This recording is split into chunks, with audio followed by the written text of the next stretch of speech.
गंधर्व मुनि अंत न पाया, हरि अलोप जगधंधे लाया। गहनी बंधन वान न सूझा, था कि परे तहाँ किछो न बूझा। भूल परे जिया अधिक डेराई, रजनी अंध कूप होए आई।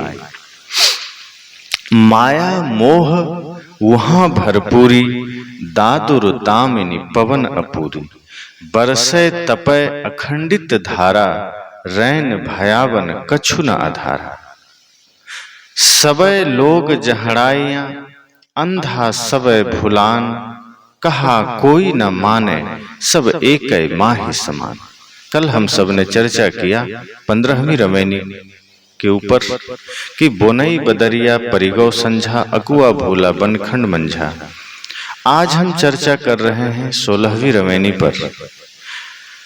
साहेब ने 15 और 16 रमैनी में एक रूपक के माध्यम से अपनी बातें कही है, और इसका तात्पर्य साहेब ने यह दिया कि अज्ञानता की रात्रि में हम भटक रहे हैं, अविद्या के कारण हम भटक रहे हैं, विषयाशक्ति वन में हम भटक रहे हैं। तो इस 16वीं रमैनी में भी साहेब ने रूपक के माध्यम से कहा है कि चलत चलत अति चरण पिराना, कि जैसे चलते चलते हमारे पैर थक जाएं और हम रास्ता फिर भी ना पा सके। बड़े बड़े पथ प्रदर्शक लोग हमारे साथ हों, बड़े बड़े रास्ता दिखाने वाले हमारे साथ हों, और फिर भी हम रास्ता भटक जाएं। ये बड़ी समस्या है। साहब कहते हैं कि परमात्मा की तलाश में हम चल रहे हैं, चलते जा रहे हैं, लेकिन परमात्मा मिल नहीं रहा है, क्योंकि हमारा रास्ता ही गलत है, हमारा मार्ग ही गलत है। और गलत मार्ग पर चल करके सही दिशाएं नहीं मिला करती। हमारी मंजिल जिस दिशा में है, हमें उसी दिशा में चलना पड़ेगा। हमारा गंतव्य जहां है, हमें वहां ही जाना पड़ेगा। हम दूसरी विपरीत दिशा में चलकर न मंजिल पा सकते हैं, न हम उस दिशा में निकट पहुंच सकते हैं। हम विपरीत चलेंगे तो और दूर निकल जाएंगे और उल्टा चले जाएंगे। इसलिए साहब ने कहा चलत चलत अति चरण पिराना। और सच तो यह है कि जब हम गलत दिशा में चलते हैं तो थोड़े चलने में ही पैर हमारे दुखने लगते हैं, लेकिन दिशा सही हो तो मन में हिम्मत है, मन में संकल्प है, तो पैर का दुखना भी हमें ज्यादा कष्ट नहीं देता, हमें ज्यादा पीड़ा नहीं देता, बल्कि हम यह सोचते हैं कि बस अब हमारी मंजिल निकट ही है, अब हमारा गंतव्य पास ही है, अब हम थोड़ा और चलेंगे और पहुंच जाएंगे। लेकिन थोड़ा ही चलने के बाद अगर पता चल जाए कि हमारी यात्रा गलत दिशा में हो रही है, तो ऐसा मालूम पड़ेगा जैसे सिर पर किसी ने क्विंटल भार धर दिया है। वो यात्रा हमारे लिए बोझिल हो जाती है, वो मार्ग हमारे लिए कठिन हो जाता है, और फिर हम थकते चले जाते हैं, फिर हम चल नहीं पाते हैं। साहब कहते हैं इसी तरह से परमात्मा की खोज के लिए, परमात्मा की तलाश के लिए हमने गलत दिशा पकड़ ली है, हमने गलत रास्ता पकड़ लिया है। गलत दिशा में जाने के कारण हम थक रहे हैं। कहीं मंदिर में खोज रहे हैं, कहीं मस्जिद में खोज रहे हैं, कहीं गिरजाघर में खोज रहे हैं, कहीं गुरुद्वारे में खोज रहे हैं। अपने से बाहर हम जहां भी परमात्मा को खोजेंगे मिलना मुश्किल है, क्योंकि वहां वो है ही नहीं। जहां है तहां ले पहचानी। साहब ने कहा जहां है वहां पहचान लो, और जहां है वहां हम जीवन भर तलाश नहीं करते, वहां हम कभी भी खोजने की चेष्टा नहीं करते। जहां नहीं है वहां हम दौड़ते चले जाते हैं, भागते चले जाते हैं। कहीं मंदिर में खोज रहे हैं, कहीं पत्थर में खोज रहे हैं, कहीं पानी में, पानी को ही माता मानकर हम उसको परमात्मा समझ रहे हैं, कहीं पहाड़ को भगवान मानकर हम उसकी पूजा में लगे हैं, कहीं पत्थर को ही सर्वोपरि देव मानकर हम उसी की पूजा में लगे हैं। और भगवान के नाम पर तमाम पाखंड चलते हैं हमारे देश में। भगवान के नाम पर तमाम पूजाएं चलती है जो बिल्कुल विकृत पूजाएं होती है, जिसका प्रेम, सत्य, अहिंसा, करुणा, समर्पण, श्रद्धा से कोई लेना देना नहीं होता। साहब कहते हैं गलत दिशा में यात्रा करेंगे तो कभी पहुंचेंगे नहीं, क्योंकि जहां है ही नहीं परमात्मा वहां खोजोगे तो क्या मिलेगा। वस्तु अंते खोजे अंते क्यों कर आवे हाथ। वस्तु कहीं और हो और खोज कहीं और का चले तो हाथ में कैसे आएगी। एक बूढ़ी माता थी, घर में सुई गिर गई और वो बाहर लाइट में सुई खोजने निकली। लोगों ने कहा क्या खोज रही हो। उसने कहा मेरी सुई गिर गई। कहा कहाँ। घर में। तो कहा तुम खोज तो बाहर रही हो। कहा क्योंकि प्रकाश यहाँ है। कहा प्रकाश यहाँ है पर तुम्हारी सुई गिरी तो यहाँ नहीं है, वो तो घर में गिरी है। और अच्छा होता कि प्रकाश की व्यवस्था तुम घर में कर लेती तो शायद सुई मिल जाती। प्रकाश की व्यवस्था तो बाहर है लेकिन सुई गिरी बाहर नहीं है। वो बाहर गिरी होती तो मिल जाती, गिरी भीतर है।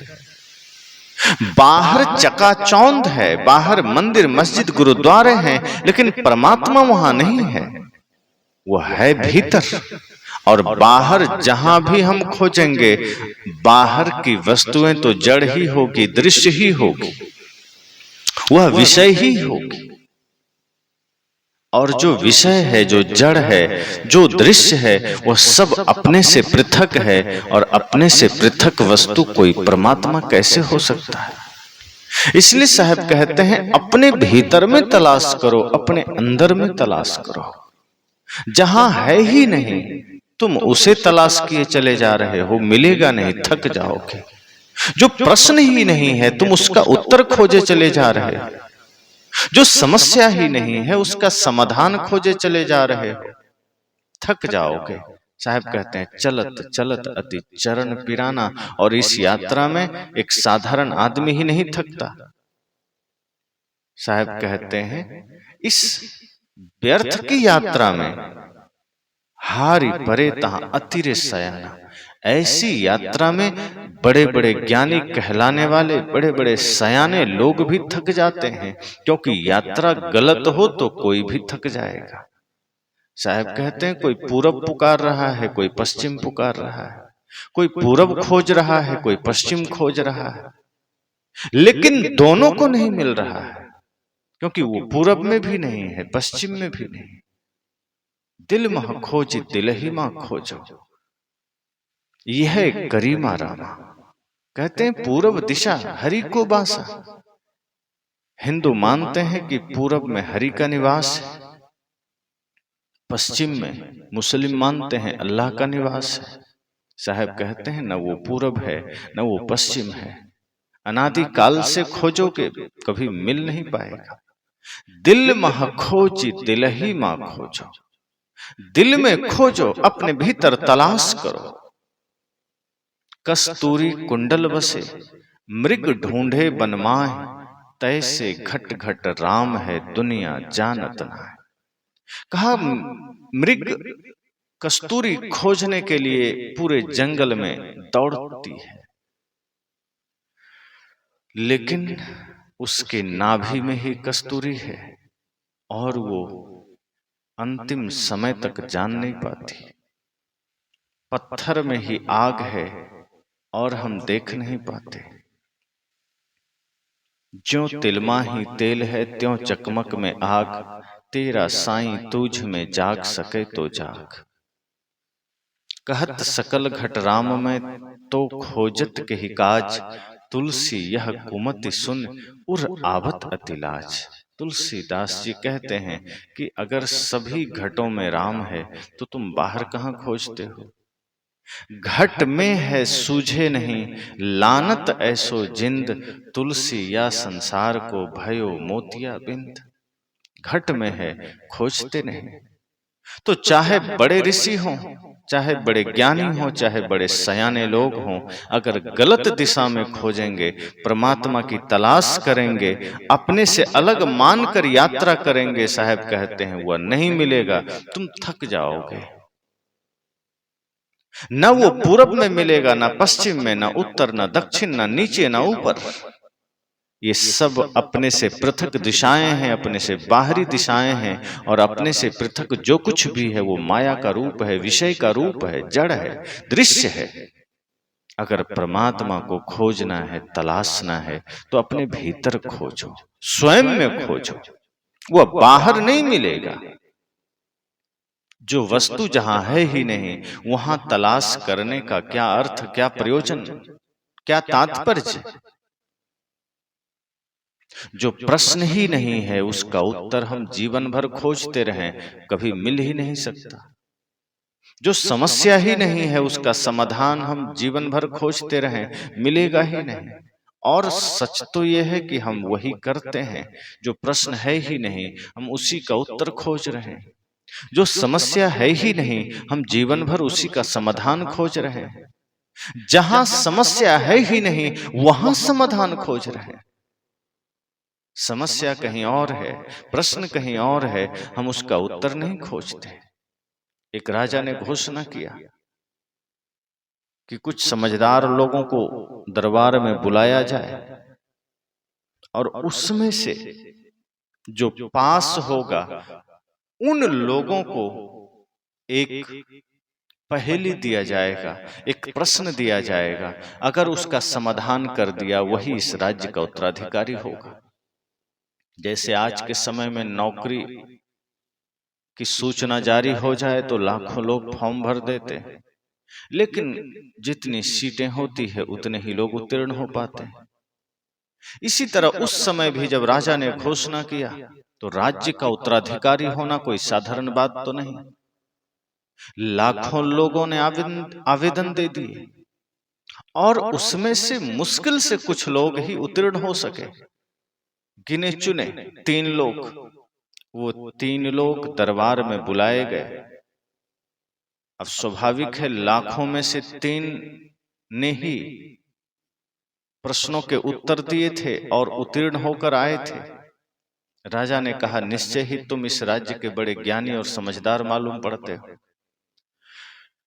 निश्चय ही तुम में से कोई इस राज्य का उत्तराधिकारी बनेगा। तीनों ने कहा कि हम तीनों ही बनेंगे। अर्थात एक एक ने कहा कि मैं बनूंगा, और तीनों ने यही बात कही। अब तीनों तो बन नहीं सकते थे, कोई एक ही बन सकता था। राजा ने कहा, वो तो पहेली सुलझाओगे तो बन जाओगे। उसने कहा, पहेली क्या है, प्रश्न क्या है? राजा ने कहा, अब तक जो तुमने इम्तिहान दिए वो साधारण प्रश्न थे, उनमें से तुम पास कर गए, लाखों लोग छंट गए, तुम 3 यहां तक पहुंचे, और तुम्हारी बुद्धिमत्ता को मेरा नमन है, धन्यवाद है। लेकिन अब असली परीक्षा बाकी है। अगर इस परीक्षा में तुम उत्तीर्ण हो गए, तो निश्चय ही इस राज्य के उत्तराधिकारी तुम होगे। उन तीनों ने कहा, बिल्कुल हम तैयार हैं। और राजा ने कहा, पहेली यह है कि तुम तीनों को एक अंधेरे कमरे में बंद कर दिया जाएगा, और कमरे के दरवाजे पर एक मजबूत ताला लगा दिया जाएगा। और पहेली यह है कि उस ताले की चाबी तुम्हें दी नहीं जाएगी, अंदर से ही उस ताले को तुम्हें खोलना है। एक को छोड़ बाकी 2 तो थोड़ा सन्न रह गया। कहा, ये पहेली है या फिर उलझाने का कोई मामला है? राजा मजाक तो नहीं कर रहा। राजा ने कहा कि तुम्हें इस पहेली का समाधान करना है। कमरे में बंद कर दिया जाएगा, और कमरे के दरवाजे पर ताला लगा होगा मजबूत, और तुम्हें अंदर से ही ताला खोलना है और बाहर आ जाना है। और जो सर्वप्रथम बाहर आ जाएगा, वही इस राज्य का उत्तराधिकारी होगा। राजा ने कहा, तुम्हारा समय शुरू होता है, रात भर का समय है। जो जब तक आ जाए, सुबह तक अगर नहीं आए तो तुम तीनों को दंड दिया जाएगा। अब तीनों को बंद कर दिया गया, बाहर से दरवाजे लगा दिए गए। दो तो पुस्तकें छिपा लाया था चोरी करने, क्योंकि जानता था इतनी बड़ी पहेली का उत्तर क्या मिलेगा। अब वो कंबल में अपने अपने पुस्तकें निकाला और ओढ़ करके पढ़ने लगा। और जो तीसरा आदमी था वो अपना चादर बिछाया और चादर तान के सो गया गहरी नींद में। ये दोनों ने कहा कि ये कैसे यहाँ तक आ गया, ये तो बड़ा आलसी मालूम पड़ता है, ये तो बड़ा ही निकम्मा मालूम पड़ता है। आया है परीक्षा देने, इम्तिहान देने, पहेली का उत्तर तो नहीं दे रहा, उल्टा आकर सो गया। दोनों ने कहा अच्छा ही है, कम से कम हम दो ही बचे, ये तीसरा सो गया, अब हम में से ही कोई एक उत्तराधिकारी बनेगा।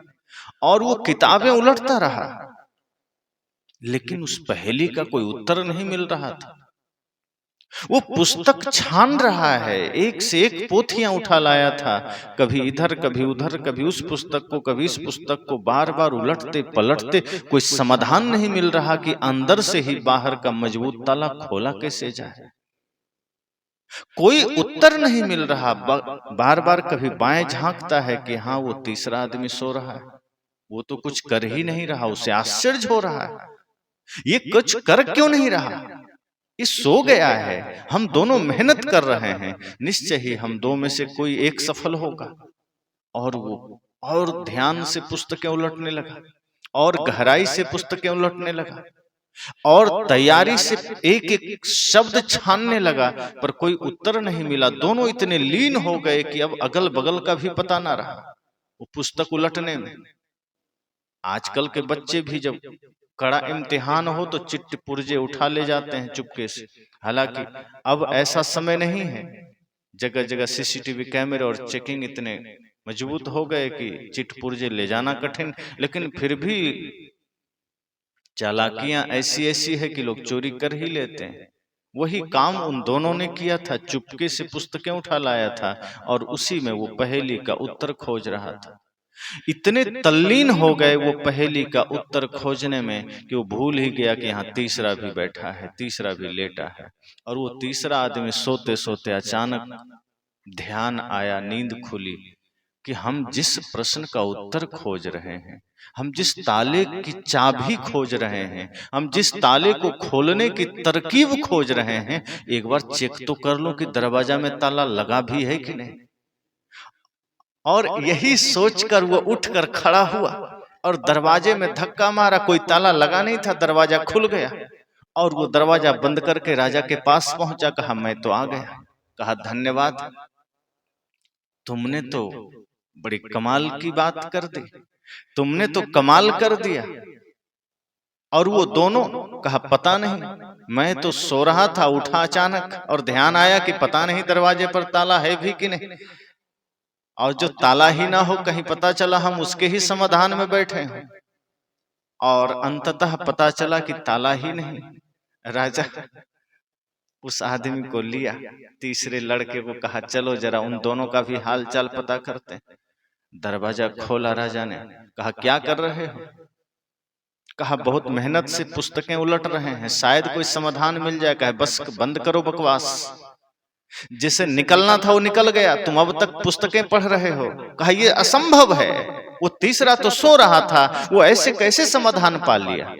हम तब से मेहनत कर रहे हैं, हम तब से पुस्तक पढ़ रहे हैं, हम तब से पोथियां उलट रहे हैं, अब तक हमें समाधान न मिला।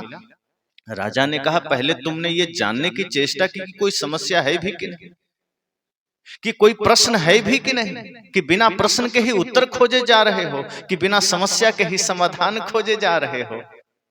ये तीसरे आदमी ने अपने दिमाग का इस्तेमाल किया, मन को स्थिर किया, चित्त को स्थिर किया कि जिस प्रश्न का उत्तर हम यहाँ खोजने आए हैं, पहले यह तो जानने को प्रश्न है भी कि नहीं, अगर होगा तो देखा जाएगा। लेकिन यह पहले ही पड़ाव में पार कर गया। ऐसे कई बार होता है, आप सबके भी जीवन में ऐसी घटनाएं होती है कि कई बार रूम खुला होता है, लेकिन लोग परेशान होते हैं कि उस रूम की चाबी कहाँ है। अब वो जब तक चाबी खोज ना ले वो वहां तक पहुंचता नहीं, और बाद में पता चलता उसमें ताला ही नहीं लगा है। अब 2 घंटे बेकार गए। तो पहले हमें यह तो जानना है कि प्रश्न है भी कि नहीं। समस्या है भी कि नहीं? राजा ने कहा तुम दोनों व्यर्थ ही मेहनत कर रहे हो। यह जानना जरूरी था, क्योंकि सिर्फ पढ़ने से काम नहीं होता, दिमाग भी चाहिए, बुद्धि भी चाहिए। और इस तीसरे के पास वो बुद्धि है। इसने ये जानना चाहा कि अगर किसी पहेली को सुलझाना है तो कई तरीके से सोचना होगा। इसने वह दिमाग लगाया कि हम जिस पहेली का उत्तर खोज रहे हैं, पहले देख तो ले वो पहेली सच में पहेली है भी कि नहीं। और सच तो यह है कि कोई पहेली नहीं थी, एक मानसिक दबाव राजा ने बना दिया कि हाँ, दरवाजे पर ताला लगा है और उसे अंदर से ही खोलना है। उसने यह जानने की चेष्टा नहीं की कि हम पहले ऐसे ही जांच लें कि क्या पता धक्का से ही खुल जाए, कि क्या पता लात मारने से ही दरवाजे अलग हो जाए। लेकिन वह प्रयास करता रहा। साहब ने कहा यही आदमी कर रहा है, चलत चलत अति चरण पिराना। आदमी गलत दिशा में भाग रहा है, वह भी उसी दिशा में जा रहा है जहां है ही नहीं।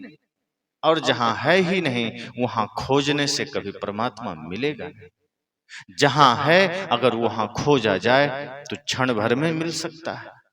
जहां है नहीं वहां हम दिन रात चलते रहें, बल्कि जन्म जन्मांतर की यात्रा करते रहें, परमात्मा से कभी भेंट ना हो सकेगा। और हम बाहर की यात्रा को ही इतने सजा देते हैं, बाहर की यात्रा को ही हम इतना बेहतरीन बना देते हैं कि हमें हमारे मन में भ्रम होने लगता है कि कैसे परमात्मा नहीं होगा।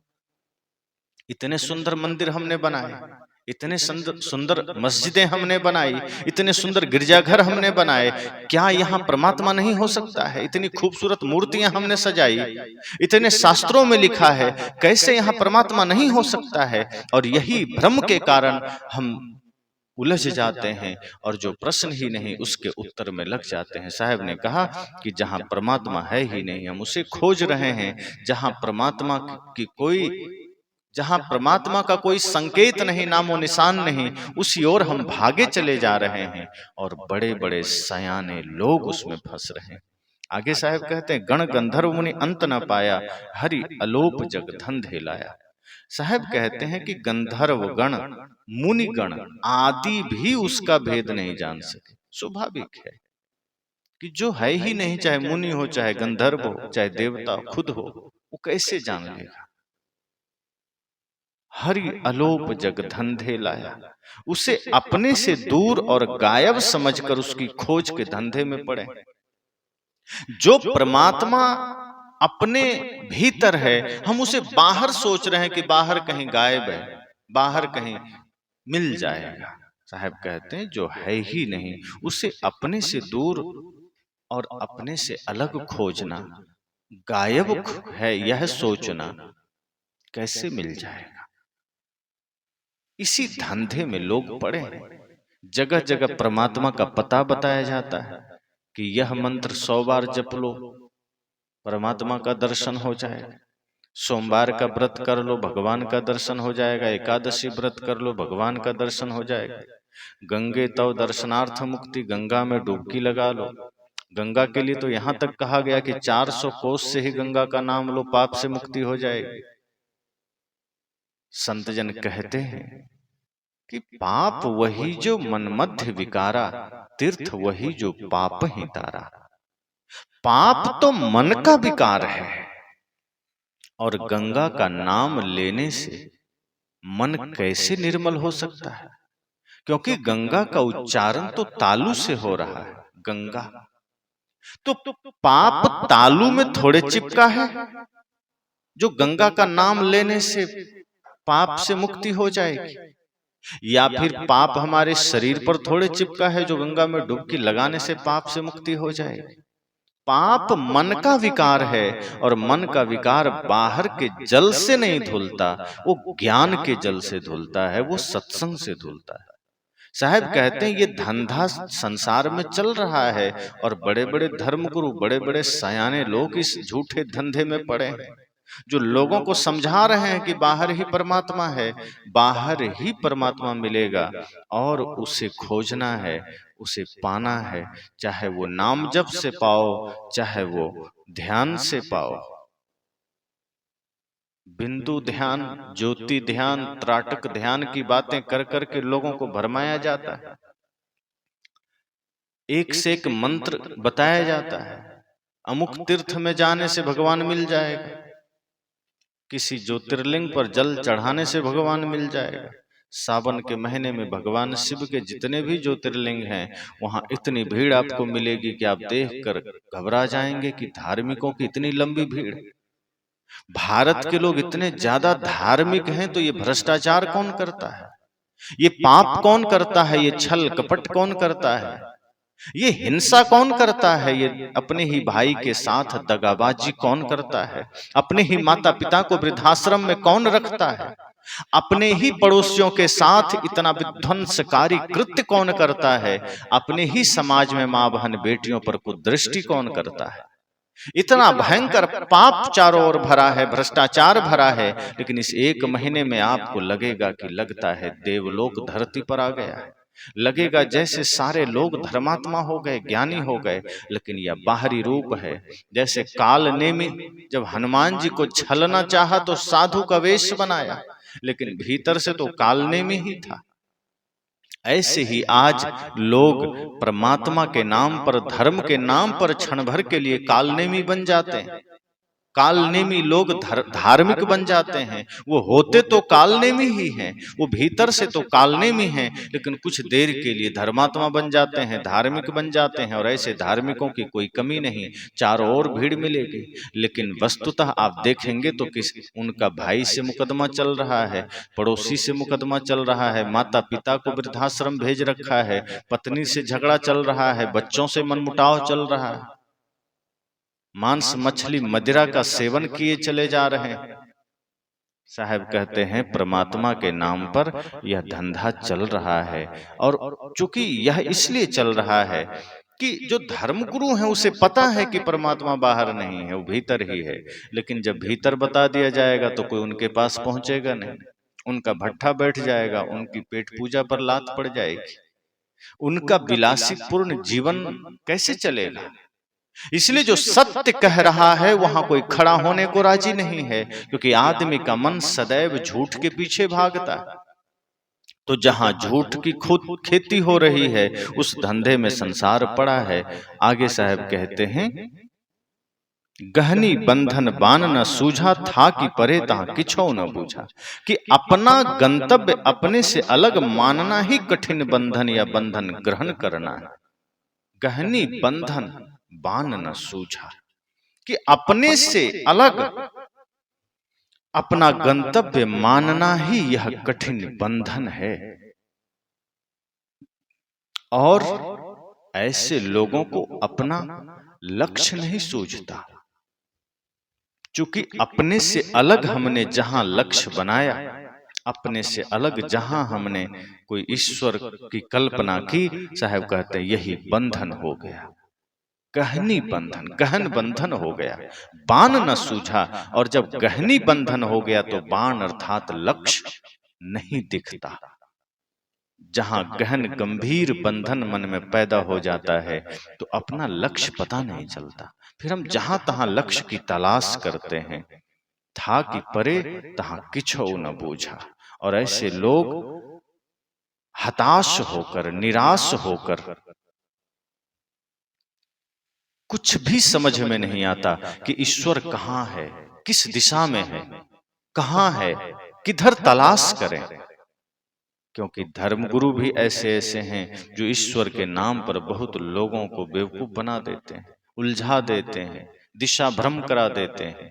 कोई कहता है आकाश में, कोई कहता है पाताल में, कोई कहता है पहाड़ में, कोई कहता है पानी में, कोई कहता है मंदिर में, कोई मस्जिद में, कोई गिरजाघर में। आदमी हताश हो जाता है, निराश हो जाता है। था कि परे तहां किछो न बूझा, वह थक जाता है और कुछ भी समझ में नहीं आता कि हम ईश्वर की तलाश कहां करें। आगे साहब कहते हैं, भूली परे जिया अधिक डेराई, रजनी अंध कूप होए आई। कि नाना मतों के शास्त्रों की वाणियों में लोग भटक गए, भूली परे जिया अधिक डेराई। तमाम मत पंथ शास्त्रों की वाणियों में हम भटक रहे हैं, यह जीव भटक रहा है। मैंने पहले ही कहा कि कोई कुरान में, कोई पुराण में जीव को भटका रहा है, कोई बाइबिल में भटका रहा है, कोई वेद में भटका रहा है। तमाम प्रकार के शास्त्र हमारे बीच रख रख करके जीवों को भटकाया जा रहा है। भूलि परे जिय अधिक डेराई। लोगों को तमाम मत पंथ के वानियों में डर दिखा करके गुरु लोग डर दिखा कर भटका रहे हैं। भूलि परे जिय अधिक डेराई, रजनी अंधकूप होए आई। कि नाना मतपंथ की वानियों में, नाना मतपंथ के शास्त्रों में लोगों को भटकाया जा रहा है, लोगों को भयभीत करके रास्ता दिखाया जा रहा है कि यही सही रास्ता है। अगर परमात्मा की भक्ति नहीं करोगे, जो हम कह रहे हैं वह नहीं करोगे, तो नरक में जाओगे, कड़ाहे में उबाले जाओगे, तेल में तले जाओगे, सांप बिच्छू के गड्ढे में डाल दिए जाओगे, मैले और गंदे गड्ढे में शीर्षासन कराए जाओगे, आरे से फाड़े जाओगे। और इस डर से हम उनकी वानियों को ही रटने लग जाते हैं, जपने लग जाते हैं। वो किसी ने आकर कह दिया कि देवी के नाम पर बलि नहीं दोगे तो बेटा मर जाएगा। अब अपने बेटे को बचाने के लिए हम किसी और जीव की हत्या करने लग जाते हैं। और ऐसे नासमझ धर्मगुरु भी हैं जो इसे धड़ल्ले से करते हैं, करवाते हैं, और उसी जीव की हत्या के बाद फिर उसका मांस भी खाते हैं। साहब कहते हैं कि ऐसे तमाम डर दिखा करके, भय दिखा करके हमें रास्ता भटका दिया गया, हमें अपने पथ से विमुख कर दिया गया। और हम इतने भयभीत हो गए कि कहीं ईश्वर नाराज ना हो जाए, घर में दुख ना आ जाए, हमारे जीवन में कोई समस्या ना आ जाए, भूत प्रेत की बाधा ना हो जाए। तमाम प्रकार के डर हमें दिखाए जाते हैं। इसलिए साहब ने कहा कि तमाम मतपंथ शास्त्रों की वानियों में लोग भटक गए और गुरुओं की इस घोषणा से अत्यंत भयभीत हो गए कि यदि शास्त्रों की वानियों में शंका एवं विचार करेंगे तो नास्तिक हो जाएंगे। इस तरह लोगों की अज्ञान रात घनी हो गई। रजनी अंधकूप हो आई। रजनी मतलब रात। साहब कहते हैं कि अज्ञान की रात घनी हो गई। यहां तक कह दिया गया कि गुरु की वाणी में शंका मत करना, शास्त्र की वाणी में शंका मत करना, नहीं तो नास्तिक हो जाओगे और फिर भगवान की कृपा नहीं मिलेगी, फिर तमाम समस्याएं झेलोगे। व्यक्ति प्रश्न भी नहीं कर सकता, पूछ भी नहीं सकता। जो बता दिया उलूल जलूल उल्टा सीधा, लोगों को मानना ही मानना है, लोगों को मानना ही पड़ेगा। और डर इतना बिठा दिया गया स्वर्ग नरक का, ईश्वर का, अनिष्टता का, भूत प्रेत का, कि व्यक्ति डर करके भूल परे जिय अधिक डराई, कि वह डर से भयभीत होकर के ऐसे ही ढोंगी पाखंडी गुरुओं की बातों को मानने के लिए खड़े हो गए। बता दिया गया कि हमारे पास तुम्हारे हर समस्या का समाधान है, धन दे देंगे, पद दे देंगे, बेटा बेटी दे देंगे, आगे पीछे बता देंगे। वहां भोला मानव जाकर भीड़ लगा देता है कि शायद हमारी समस्या का समाधान हो जाए। साहब कहते हैं पर जहां यथार्थ ज्ञान बताया जाए वहां हम जाना नहीं चाहते, क्योंकि हम मेहनत नहीं करना चाहते। हम बैठे बैठे ही काम बन जाए ऐसा सोचते हैं। तो साहब ने कहा भूलि परे जिय अधिक डेराई, रजनी अंधकूप हो आई। आगे कहते हैं माया मोह वहां भरपूरी। साहब ने कहा कि भ्रांति और मूढ़ता से हृदय पूर्ण हो रहा है। बरसाती मेढकों की टरटराहट के समान नाना मतवादों की बकबक हो रही है। नाना मतों के वाक्य जाल की चमक दमक में लोग चौंधिया रहे हैं और कल्पनाओं एवं वानियों की प्रचंड झंझा लोगों को झकझोर रही है। माया मोह वहां भरपूरी। भ्रांति और मूढ़ता से हृदय पूर्ण हो रहा है। जिस हृदय में निर्भ्रांत ज्ञान होना था, जिस हृदय में समझदारी होनी थी, जिस हृदय में प्रेम का निवास होना था, जिस हृदय में सत्य अहिंसा करुणा का निवास होना था, साहब कहते हैं हो क्या रहा है? भ्रांति और मूढ़ता से हृदय पूर्ण हो रहा है। ऐसे धर्म गुरु के चक्कर में, ऐसे वाक्य जाल के चक्कर में, वाणी जाल के चक्कर में हमारे हृदय में भ्रांति ने डेरा डाल दिया। हमारे हृदय में मूढ़ता ने, मूर्खता ने, नासमझी ने डेरा डाल दिया। और जब हृदय में मूढ़ता आ जाए, नासमझी आ जाए, तो क्या होगा कि जो कुछ भी चारों ओर हमें दिखेगा, हम कभी यहां कभी वहां भागते चले जाएंगे। नाना मतपंथ के लोग मेढक की भांति टर्टर टर्टर कर रहे हैं, फिजूल ज्ञान सिखा रहे हैं, मंत्र तंत्र सिखा रहे हैं, भोग मोक्ष दिखा रहे हैं, जप तप दिखा रहे हैं, अपने से बाहर की यात्रा करा रहे हैं। और फिर यही चीजें हमारे मन में घर करती चली जाती है, हम इसी को स्वीकार करते चले जाते हैं, क्योंकि फिर हमारे हृदय में पहले ही मूढ़ता भरी गई, नासमझी भरी गई, भ्रम भरा गया। इसलिए जो चारों तरफ हमें दिखाई देता है, हम उसी में भटकते हैं। माया का आकर्षण मन को जल्दी घेरता है। सौंदर्य जो हम मन को देखते हैं कि यह मन सौंदर्य में जल्दी भागता है, चाहे वो प्रकृति का हो, चाहे वो मनुष्य के शरीर का हो, चाहे वो किसी भी वस्तु का हो। इसी तरह नाना मतपंथ के जो मेढक के समान वानियां हैं, जो चारों तरफ टर्टर टर्टर लोग कर रहे हैं, उसमें जो हमें कुछ क्षणिक समाधान दिख जाए, हम उसके पीछे भाग लेते हैं, मेहनत नहीं करना चाहते। किसी ने कह दिया कि तुम्हारे ऊपर भूत है, बस कुछ नहीं करना है, 1001 बार भगवान का नाम ले लो, भूत उतर जाएगा, वही करने लगते हैं। तुम्हारे जीवन में समस्या है तो योग ध्यान तप नहीं करना है, मन को निर्मल नहीं करना है। किसी ने कह दिया एक बकरी काट दो ठीक हो जाएगा, फिर हम एक जीव की हत्या कर देते हैं। इतनी नासमझी हमारे अंदर भरी है कि हम यह नहीं सोचते कि अपनी समस्या के समाधान के लिए हम किसी और के लिए समस्या बन रहे हैं, किसी और के जीवन लीला को हम खत्म कर रहे हैं। अगर किसी प्राणी की हत्या करके हम अपना समाधान चाहते हैं, साहब कहते हैं फिर तुम अपने जीवन की समस्या को और ज्यादा बढ़ा रहे हो।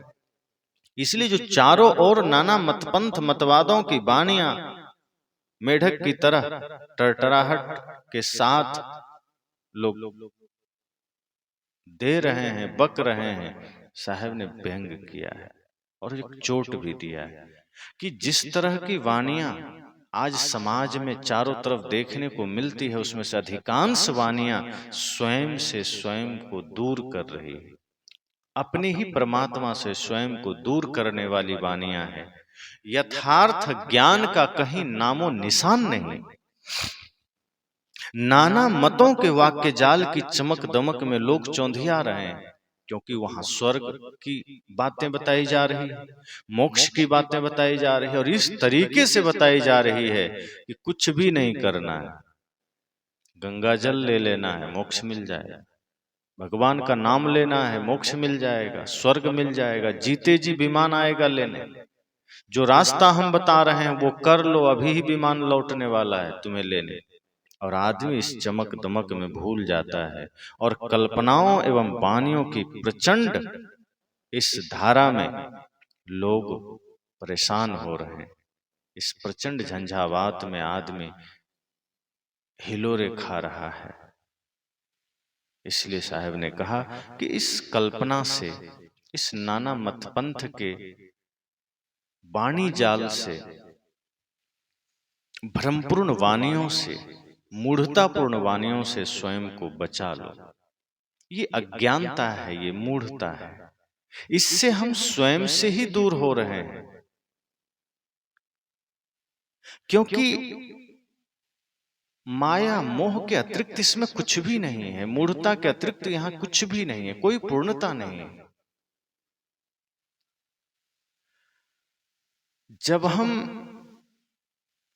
यथार्थ ज्ञान सुनते हैं और मन को निर्मल करते हैं तो सारी मूढ़ताएं छूट जाती है, सारी अज्ञानताएं छूट जाती है। फिर हमें बाहर दौड़ना नहीं पड़ता। जिसे कि राम जी ने भी कहा, निर्मल मन जन सो मोहि पावा, मोहि कपट छल छिद्र न भावा। कि कपटी लोग मुझे नहीं पा सकते, छली लोग मुझे नहीं पा सकते, मुझे वह पा सकता है जिसका मन निर्मल है, जिसका मन पवित्र है। तो स्वयं में ही जब हम परमात्मा को तलाश करते हैं, परमात्मा की खोज करते हैं, तो हमें पता चलता है कि बाहर सब छलावा है, भीतर ही परमात्मा है। और उसे पाने का उपाय यही है कि मन को हम निर्मल कर सकें, पवित्र कर सकें। बरसे तपय अखंडित धारा, रैन भयावन कछु ना धारा। आगे साहब कहते हैं, इस प्रकार कल्पित वानियों की उत्तम और अखंड धारा बरस रही है और ऐसे अज्ञान की भयावनी रात में जीव को कुछ नहीं सूझ रहा है। वही बात साहब ने पुनः दोहराई कि बरसे तपय अखंडित धारा, कि ऐसा मानो जैसे कल्पना की वानियों का विस्तार हो रहा है, चारों ओर अनुमान और कल्पना ही तो है। स्वर्ग की कल्पना, भगवान की कल्पना, मोक्ष की कल्पना, और इसमें तमाम वाणियों की धारा बरस रही है। साहब कहते हैं, और अज्ञान की भयावनी रात में, अब जहां चारों ओर अज्ञानता ही अज्ञानता हो, वहां रास्ता कहां मिलेगा। हम ऐसी जगह खड़े हो जाते हैं जहां सच्चा ज्ञान कहीं मिलता ही नहीं। मानो चारों ओर अंधकार ही अंधकार हो, अज्ञानता का अंधकार, अविद्या का अंधकार, और उसमें हमें कुछ दिखाई नहीं देता। कहीं भी एक छोटी सी झलक नजर नहीं आती, एक प्रकाश की किरण भी नजर नहीं आती। बरसे तपय अखंडित धारा, साहब ने कहा कि कल्पना की वाणियों की अखंड धारा बरस रही है, अनुमान की वाणियों की धारा बरस रही है। जैसे कि मूसलाधार बारिश हो और हम उसमें भींगते हैं, इसी तरह अज्ञानता, कल्पना, अनुमान, छल पूर्ण वाणियों की धारा बरस रही है चारों ओर, और जीव उसमें भीग रहा है। अज्ञानता के इस भयंकर अंधकार में हमें कोई रास्ता नहीं मिल रहा, कोई मार्ग नहीं मिल रहा, कोई दिशा बताने वाला नहीं है। जहां जाओ, जिस कदम पर जाओ, जिस मुकाम पर जाओ, चारों ओर भटकाने वाले लोग। कोई पूजा की बात कर रहा है, कोई पाखंड की, तमाम तरह की बातें चल रही है। जहां समस्या है उसका समाधान कोई नहीं बता रहा। मन निर्मल कैसे होगा यह अर्थ कोई नहीं बता रहा, यह रास्ता कोई नहीं बता रहा। मन में गंदगी है, भाई से झगड़ा है, तो उसे बता दिया गया तीर्थ चले जाओ। तुम्हारा घर का वास्तु ठीक नहीं है, घर में पूजा करवा लो, पंडित जी को बुला लो। ये रास्ते बताए जा रहे हैं, अनुमान कल्पना की वाणियों की बारिश की जा रही है।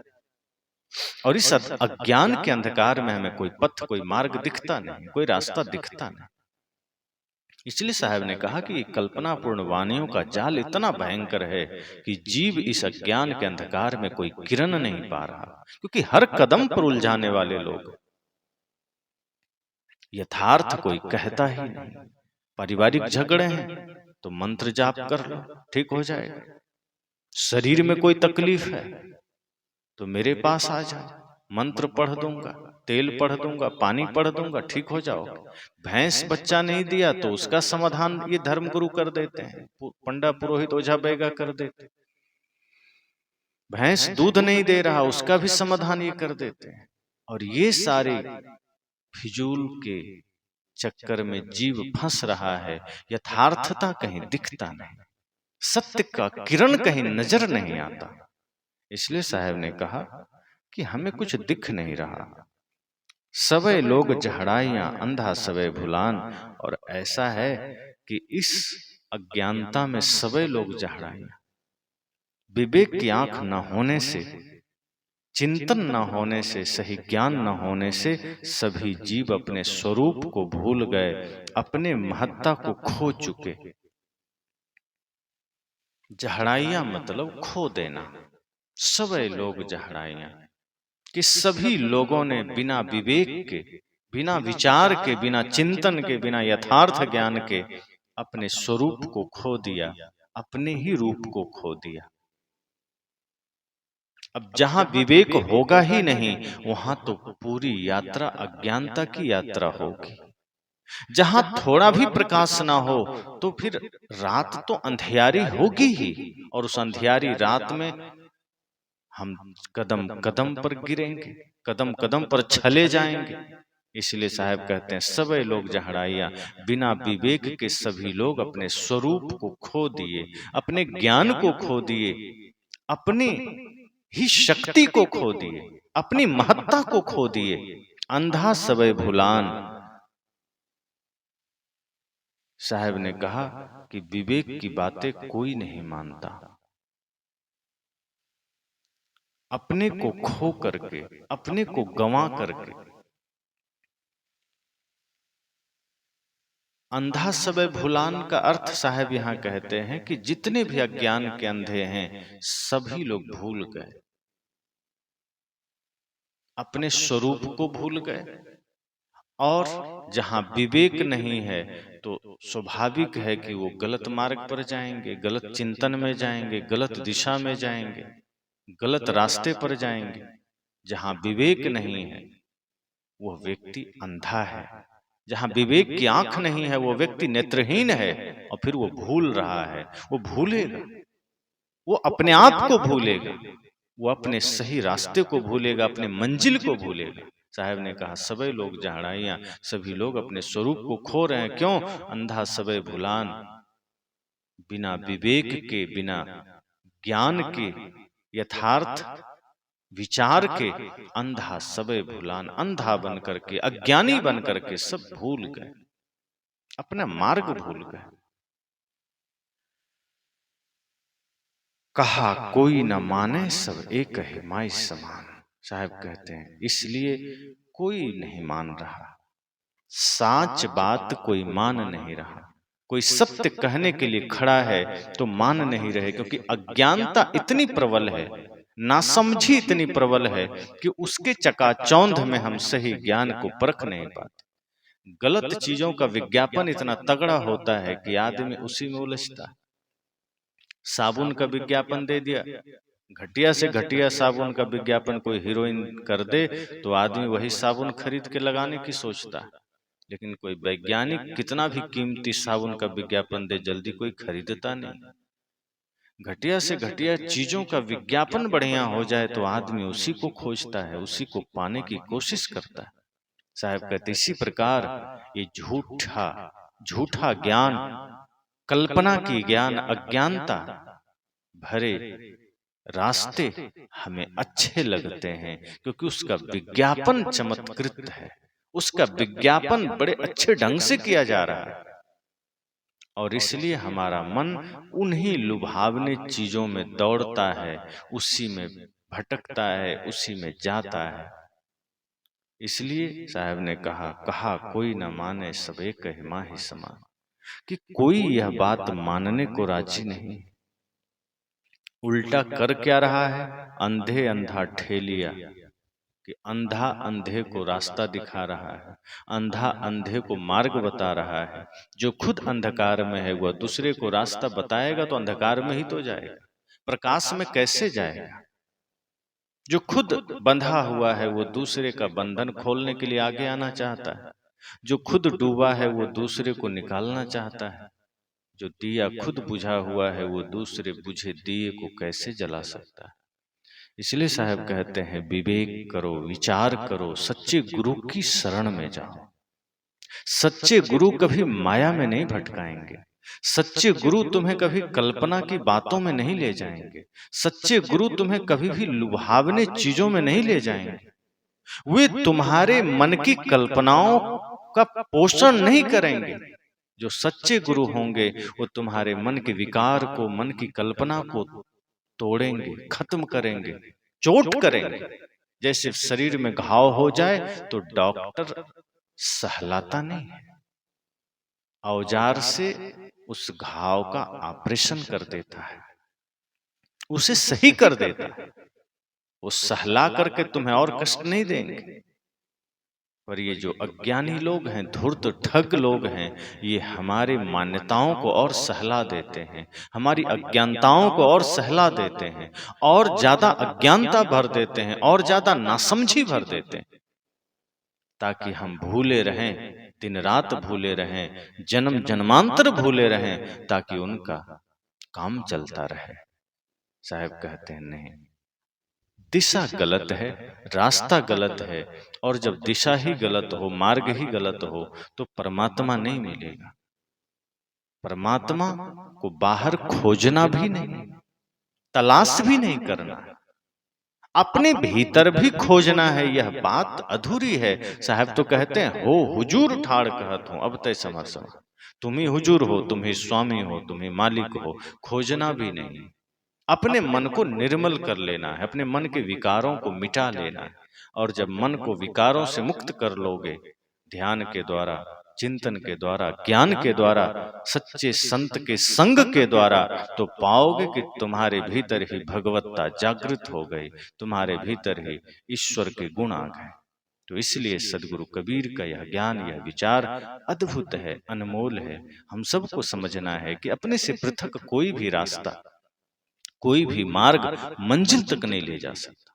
वो निश्चय ही कल्पना में ले जाएगा, वह अनुमान में ले जाएगा। इसलिए हमें यथार्थ में जाना है, सच्चे गुरु की शरण में जाना है।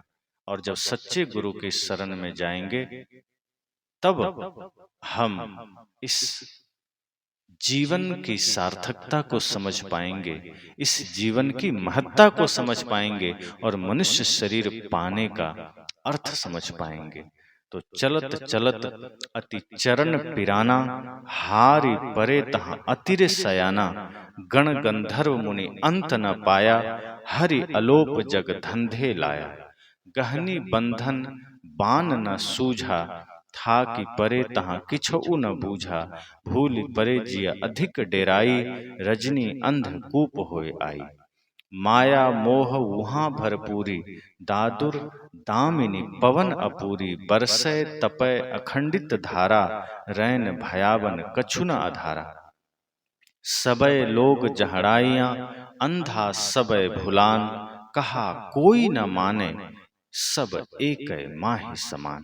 सदगुरु कबीर का यह 16वीं रमैनी के माध्यम से सदगुरु कबीर हम सबको यह संकेत दे रहे हैं कि गलत दिशा में चलोगे तो चरण थकेंगे, गलत मार्ग में चलोगे तो थकोगे, सही मार्ग में चलोगे तो थकान नहीं होगी।